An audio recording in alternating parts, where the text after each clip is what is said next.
Hello and welcome back. This is our last lecture in Chapter 2. Today we're going to finish up our study of one-dimensional motion by looking at a special case of one-dimensional motion called free fall and what happens when we have a non-constant acceleration.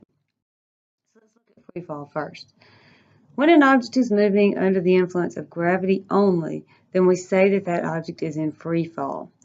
And for all objects that are in free fall, they accelerate at the same rate regardless of their mass. And that rate, as long as we're on Earth, is always equal to 9.8 meters per second squared, and it's always directed vertically downward. Now we have to be careful here because some objects, when they're dropped, the force of the air acting upward against them will be very large, and it will tend to slow the object down. And that really just depends on the size and the shape of the object. We'll talk more about those drag forces and how to calculate them just a little bit later as well. But for now, consider this apple and this feather.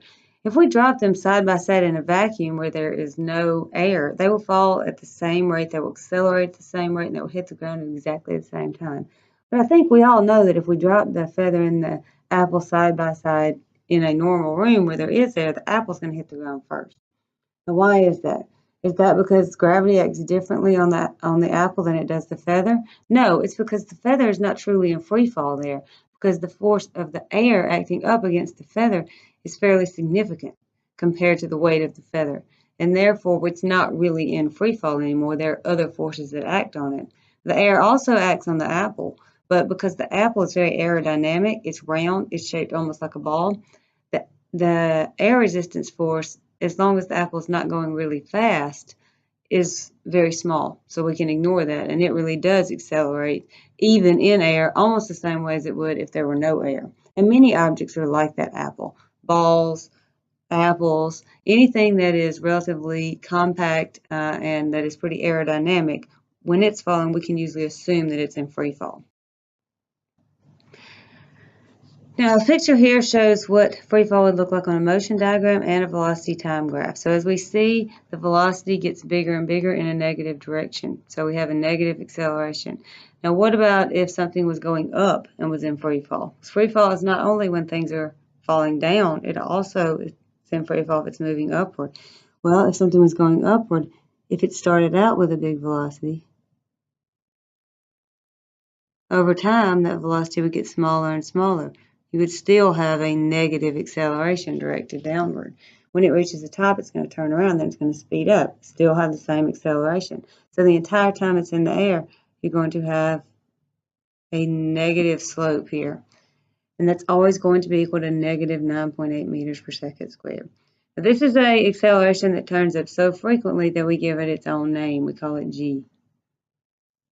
G is always equal to 9.8 meters per second squared as long as we're on Earth, and it's negative.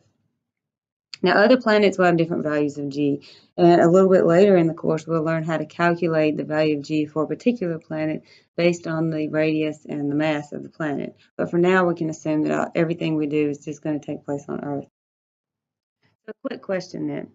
If you toss a ball straight up in the air, what's the acceleration at the highest point? This is a simple question, but it's one you want to be careful with, because it's tempting to say that the acceleration is zero because the velocity is zero at the top. But that's not, in fact, correct. What is correct? Well, we already know that the entire time the ball is in the air, if it's moving only under the influence of gravity, the acceleration is negative. Not only is it negative, we know exactly how much the acceleration is. As long as we're on Earth, it's negative 9.8 meters per second squared. Now let's look at an example problem. This is a question about a type of antelope called the springbok. This antelope can jump really high, and we're given the information in the problem that it can accelerate at 35 meters per second over 0.7 meters as it straightens its legs. So that's all before it leaves the ground. Then once it leaves the ground, it rises up into the air. And what we want to know is how high does it go? So we want to break this problem into two parts. We want to figure out what's happening while it's on the ground. So we'll first need to determine with what velocity does this springbok leave the ground. And once we know the velocity at which it leaves the ground, then we can calculate how high is it going to go before it stops. While it's in contact with the ground, it's not in free fall. that after it leaves the ground, it is in free fall because now gravity is the only significant force acting. So the first step in this problem is to draw a motion diagram and identify all the information that we know and what we want to find, just like in every problem. So our starting point down here is when he first starts to jump upward. Then we're going to mark at the place where he leaves the ground, and then where he stops at the top. Now, some important points here. We know that the velocity here at the bottom is 0. We know the velocity at the top is also 0. But what we don't know is this velocity here, where he actually leaves the ground. I'll call that V1. That's one thing that we want to find. In fact, we will have to find that in order to find what we really need to know for the question, which is the height that he achieves. We need to know first, how fast does he leave the ground? And then we can find that height. Let's look at how we would find that first. Look at the information that we're given and what we need to find. We just want to consider this part of the motion. In this part of the motion, our initial velocity is 0. We don't know the final velocity. That would be the velocity when it leaves the ground. We do know the distance. It's 0.7 meters, over which and we know the acceleration is 35 meters per second. So the easiest way to find that is to use the third kinematic equation, which says that Vf squared equals Vi squared plus 2a times delta, we'll write delta y in this case because it's moving in the y direction. So what is the final velocity when it leaves the ground? Well, we know it starts at 0. We know that it accelerates at 35 meters per second squared for a distance of 0.7 meters. So we multiply those together and find that Vf squared is equal to 49 meters squared per second squared. So the velocity at which it leaves the ground is therefore 7 meters per second. That doesn't really answer the question yet though, but it's an important first step. Once we know what the velocity is here when it leaves the ground, now that can become the starting point for the second half of the problem. And then we can figure out what this height is up here at the top, y2. To find that, we can use the same equation again, but we'll have different initial and final conditions. So here our initial condition will be 7 when it first leaves the ground. Our final velocity will be 0 when it reaches the top. Our acceleration will be negative 9.8. And we will be trying to find delta y. We won't know it.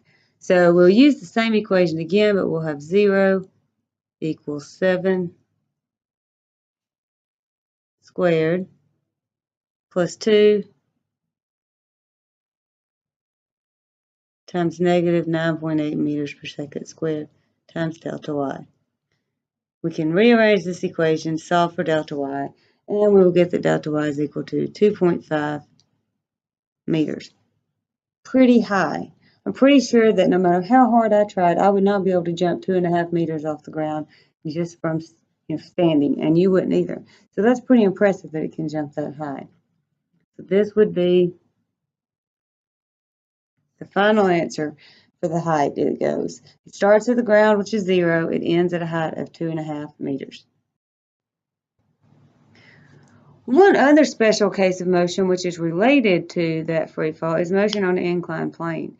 So if something's sliding or rolling down an inclined plane, gravity is also what's making it go down that hill, that surface. But it's not going to have an acceleration of exactly 9.8 anymore because now it can't fall straight down because the surface is preventing it. It's causing it to move at an angle. So the amount of acceleration that the object has in that case depends on g, the free fall acceleration, but also on the angle, what we call the angle of the incline. So we can determine what acceleration an object has if it's going down an inclined plane by taking that g, 9.8, and multiplying by sine of the angle that it makes. So the steeper the angle, the closer it gets to g, because the closer the angle gets to 90, then sine gets closer and closer to 1. The closer the angle gets to 0, the closer the sine of that angle gets to 0, and the acceleration gets smaller. Now let's turn our attention to the other topic that I said we would be discussing today, and that is the idea of instantaneous acceleration when we do not have a constant acceleration. Of course, when you have a constant acceleration, then the instantaneous acceleration is the same as the average acceleration. It's the same all the time. But in many real-life situations, you do not have a constant acceleration. Acceleration itself changes. So instantaneous acceleration can be determined by measuring the slope of the tangent line to the velocity time graph, what's also known as the derivative of the velocity. So if we had a function for the velocity, we could find the derivative of that and then find what the acceleration was at any point in the motion. And we're going to do some examples of that tomorrow in class. It also works the other way.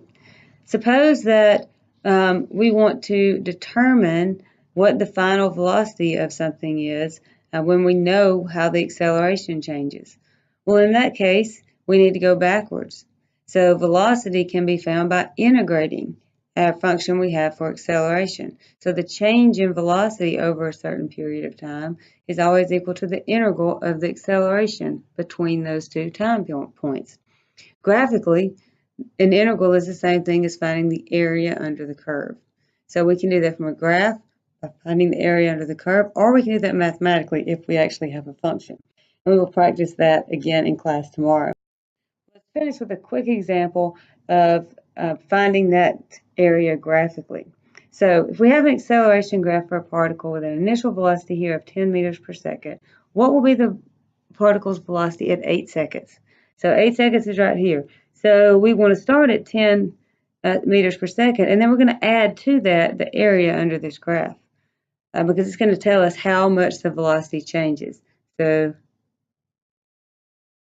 change in velocity is going to equal the area under the graph. Well, we can break this area up into two regions, a rectangle and a triangle. So if we look at this area here, we can break it up into two regions, as I said before. We have a triangle and a rectangle. What's the area of the rectangle? Well, it's just the length times the width. So 16 meters per second. What's the area of the triangle? 1/2 the base times the height, or 8 meters per second. What is that total area? 24 meters per second. So what's the final velocity? That change in velocity equals the area. So the velocity changed by 24 meters per second. But we started at a velocity of 10 meters per second already. So our final velocity then, it's given up here, will be 34 meters per second.